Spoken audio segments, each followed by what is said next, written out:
Ryan Alife is a master electrician and the owner of Lumentek Electrical, known for his deep expertise in residential electrical projects.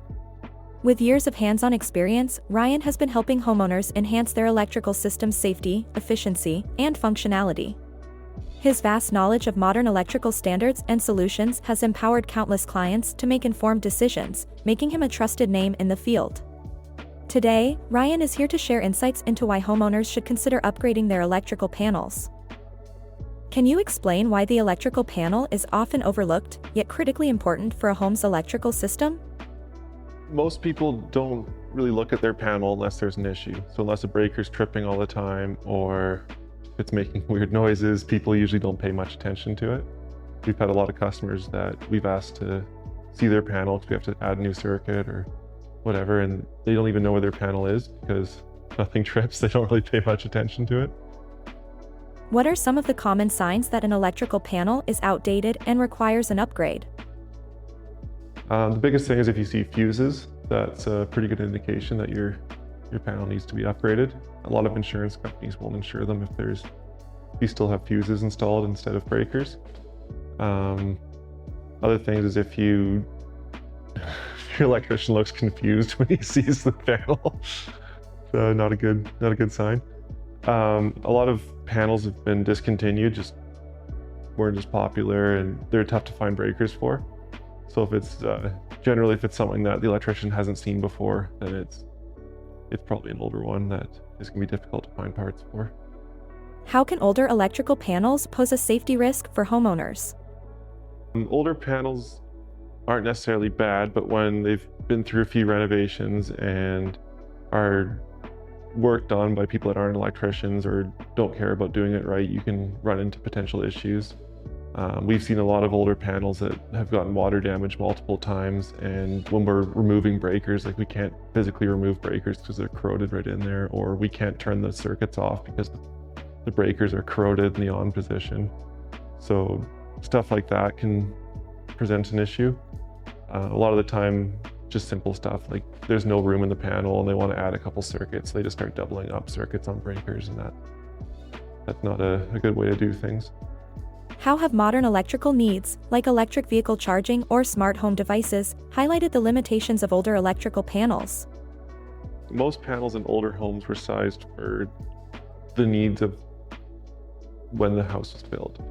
They are typically only 16 circuits or less if it's older. A lot of the houses only have 60 amp services, which most insurance companies won't even cover anymore. The problem with that is if you want to add an electric car or even a washer and dryer, that's more than was originally installed in the home, and there may not be room in the panel to add those circuits or the electrical capacity to supply them with power. In what ways can an upgraded panel help homeowners meet insurance or code compliance requirements? The biggest reason you want to upgrade your panel for insurance reasons is a lot of services were only 60 amps, and now insurance companies won't insure any service under 100 amps. That's kind of the standard for any new home, and a lot of insurance companies want to see that before they'll provide insurance. How does an upgraded panel contribute to preventing electrical issues before they occur? When we replace a panel, we'll go through every circuit in the panel, make sure the breaker is sized correctly to the wire size so that you can't overload a circuit. We'll make sure that there's no damage to the insulation. We'll make sure everything's grounded correctly.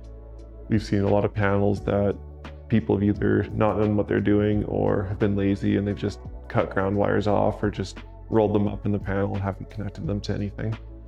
And that can create all sorts of issues. Yes, when we do a panel upgrade, we'll check everything, we'll relabel everything, so if there's ever an issue and you have to turn a circuit off, you know which one it is and you're not going through the breakers one by one trying to find what circuit causing the issue. Can upgrading the electrical panel improve a home's energy efficiency, and if so, how? Replacing an electrical panel doesn't necessarily help with energy efficiency because the panel is simply just a distribution point for power throughout the house. There are a few different manufacturers out there now, like Leviton making panels that you can put smart breakers in that will tell you through your phone what power is being used where and how much power is being being used in different circuits around the house. How might upgrading the electrical panel positively impact the value of a property? Upgrading your electrical panel impacts the value of your property because everyone judges the quality of the electrical work based on the panel. That's generally the easiest way to tell what the rest of the electrical work looks like. You look at the panel, everything's neat and tidy and organized. Most people assume the rest of the electrical work in the home's done the same way. It also, whenever we replace a panel, we make sure we size the panel for anything you may want to add, as it's easier to do then than down the road 5 years if you decide the new panel's not quite big enough anymore. So we always make sure we size the panel for any potential upgrades. So if the new potential owner wants to install a garage in the back, we have room for a sub panel for that. If they want to finish the basement, we make sure there's lots of room for additional circuits for whatever they might need in the basement. What factors determine the cost of upgrading an electrical panel, and how can homeowners find the right balance between quality and budget? Not every house needs a panel upgrade. A lot of the upgrades we've done are because there's not enough room in the panel. And if you have the physical room for it, a sub panel will work just as well. And that is a fraction of the cost of a new panel. The other cost considerations are the quality of work done before. If we have to go through and troubleshoot and fix things that were done incorrectly before, that adds to the overall cost. The number of circuits and the location of the panel, if it's a really difficult panel to get to, or if that location of the panel isn't accepted by code anymore, we have to move your panel, that definitely affects the price. What should homeowners look for when selecting an electrician to handle their electrical panel upgrade? I would look for an electrician that does panel upgrades. A lot of electricians don't do that, so if you do hire someone that doesn't do it on a regular basis, they're not going to be as efficient with it. They're not going to know a lot of the code rules. Panels and services are where most of the code rules in houses apply to. So you want someone that's done quite a few of them, that knows the rules and isn't going to have to come back and fix a bunch of stuff if the inspector isn't happy with it.